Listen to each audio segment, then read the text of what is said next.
Hello, everyone. So great to meet you. My first time in Shanghai, and I would love to get to know all of you throughout our joint work together to do good. Now, for 73 years, the United Nations has been working on what we call economic development around the world. However, although the UN did much good work, the progress, especially in continents like Africa, has been quite slow at best.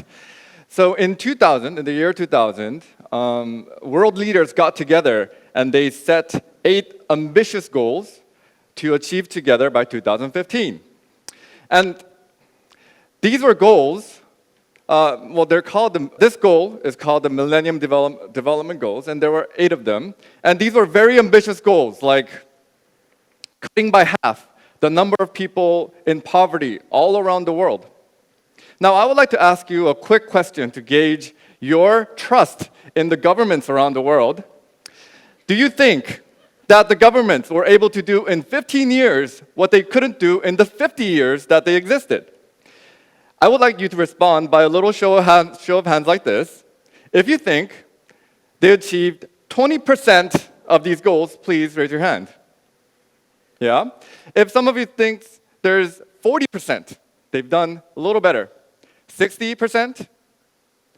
80%? 100%? Do you think they went minus? They went below? Well, let me tell you, since I was younger, my mom would always say, "Joe, you set the right goals and you'll achieve anything." And she was right. The UN was able to achieve 60% of all of its goals in 15 years. I think that deserves an applause. Of course, my mother would never approve of anything like 60%. But for the UN, these were very, very great results. And what happened was they came up with results that ended up in numbers. These are not just numbers, but these are real lives saved by the MDGs. Now, when we count these results of the MDGs, we can't count what the UN would have already done. So, discounting the number of people that the UN would have saved, the number of people that the MDGs ended up saving is 21 million people around the world. That is almost the population of Shanghai. It's a great number. Not only this, they were able to do something amazing with these goals. They got 1 billion people out of poverty, and many of them were Chinese. Now, China is one of the very small number of developing countries that actually achieved all 8 goals. I think you deserve an applause for that. Not only was China very happy about these results, but of course, the UN agencies were extremely happy to see real results coming in that was measurable and that reached targets. And so there was a 66% increase in the money that was put in overseas development assistance into the work of the UN. Now, not all sectors did well. Of course, poverty has been raised by quite a number. There were other areas in the MDGs that really didn't get there, and there were some areas that actually did worse in the 15 years of the MDGs. And there was a lot more work to be done. The UN is very public about them not being able to meet all of these goals by themselves, and so there was a lot of help that needed coming. And me and my colleagues, we sat down at a meeting, at a conference, and we wondered, well, what can we do to do further good than what the UN did with the MDGs? So we got to thinking, well, we can't just do anything, so we definitely need to think about the mega trends and the big changes that are going on in the world. And what are those? And we sat down and did our research, and we found 4 things. The first thing was money. That money was actually everywhere, and it was dominating, and that money was moving the world. Second thing was that people were flocking to urban areas. It is right now, the global population has about 50% of its inhabitants living in urban cities. By 2050, some estimated to go up to 75%. That's a huge change, and this is what we see as the place where we're going to have the most people, and that causes the most problems, and the solutions created in urban areas would have the greatest effect. And of course, if you live in Asia, you know that it's hard to breathe, and the environmental issues were worsening by every year.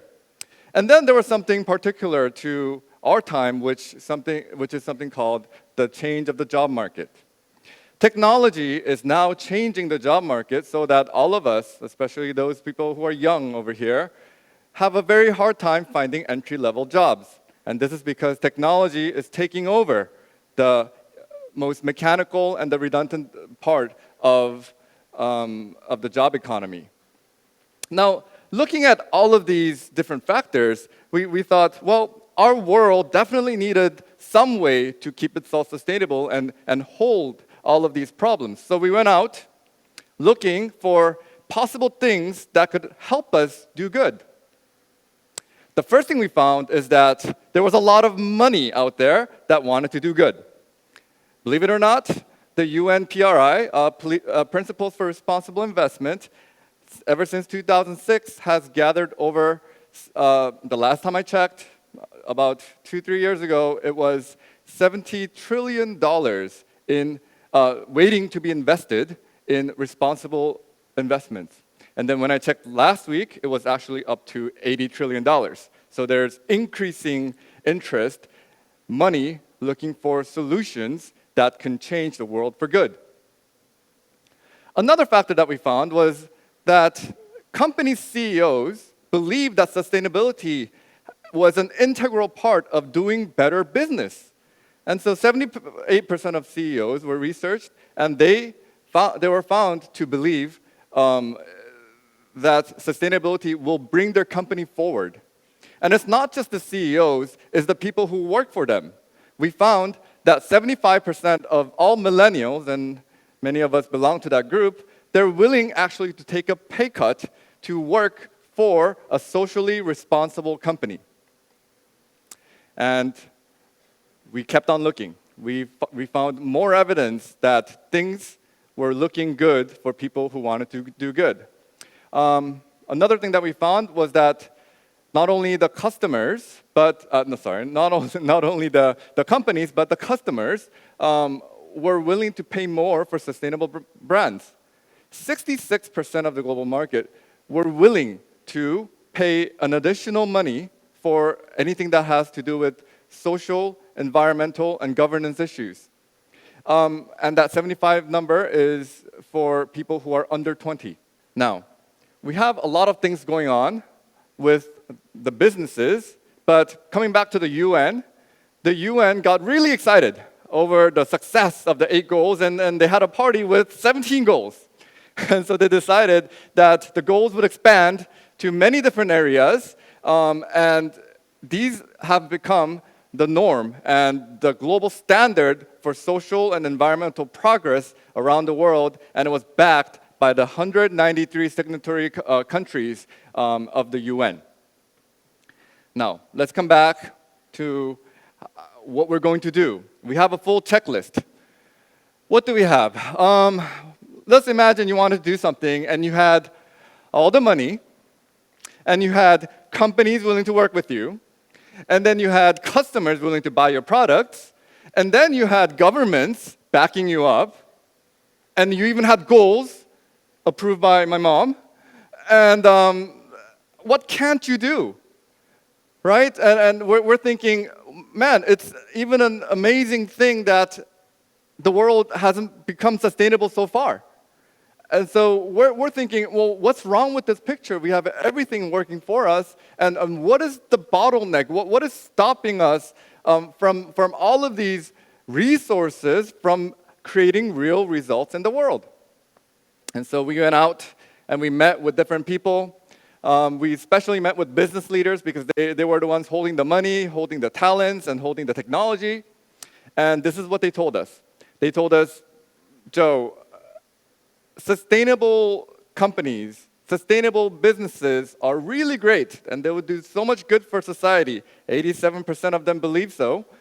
However, they just don't create the right results. It's not profitable, so we can't apply it to our business. And so our team got a little ambitious, and we said, well, we will prove you wrong. And so we went looking for evidence that they were wrong. And we found them at the most particular places. We ended up interviewing a company called Techstars. Now, for some of you that know, Techstars is one of the largest global accelerators around the world. They work with startups to help them grow. And they're not particularly a sustainability company, but last year, they decided to open what they call the Techstars Impact Accelerator. We had the chance to interview their managing director, Zoe Schlag, and in our conversation, I had to ask, Zoe, are you doing this Impact Accelerator because of philanthropic reasons or because you wanted to do business? And this is what she said. It's completely the latter. It's all for business. The reason why, I tell you, out of the 1,200 startups that went through our Techstars Accelerator, we found that, first of all, when we put them apart, about 5% of them could be categorized as impact, and the 95% otherwise. And when we compared the results of our money going in, they had almost equal returns. So it's just better to do good work while getting the same returns. But this is what she found. She said, but among the impact teams, we found some teams to perform much better than anybody else out of the groups. And these teams were the ones that actually had these social, environmental, and governance impacts woven in to their business model. And so whatever business they did would automatically do good for society. And these teams not only did good for society, but made the most money. And we thought, well, that sounds really great, Zoe, but those are only 1,200 of the companies. What else can we find? And so we went looking for documents. Consulting company called Ernst & Young published last year something that actually might disprove our business partners. They call it what is material sustainability. I had no idea what that meant, but I looked into their data. They said, okay, let's imagine we all invested $1 into a company in 1994, 20 years from where we're looking at. Now, if you invested $1 in 1994 into an average company, and these were very good times, economy was boosting and booming, you would actually have $14 to every dollar that you put in if you invested $20. Now, we're all just, sad that we didn't put in some money at 1994. Now, for companies that actually had material sustainability, so I looked into the definition, and it sounded strangely like what Zoe was talking about. It said, well, if you're able to identify the metrics on how to measure sustainability in each field, then you're able to find teams that are tightly related to their impact and their profit. And for those teams that have material sustainability, they actually did much better. And how much better did they do? If you made $14 for every dollar, those teams made $28 for every dollar.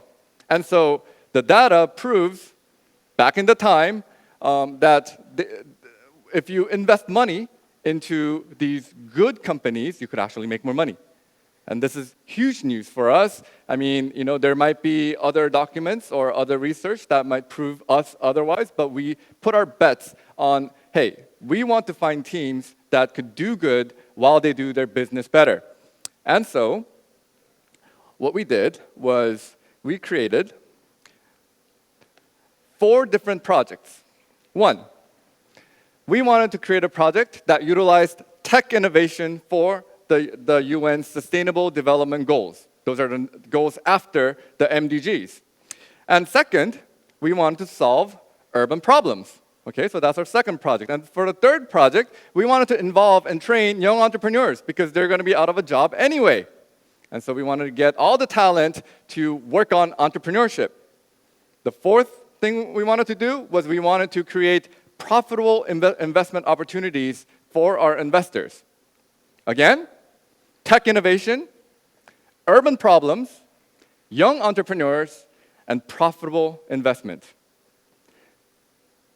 We got a little lazy in coming up with these 4 projects, so we just kind of put it into one, and it became one project.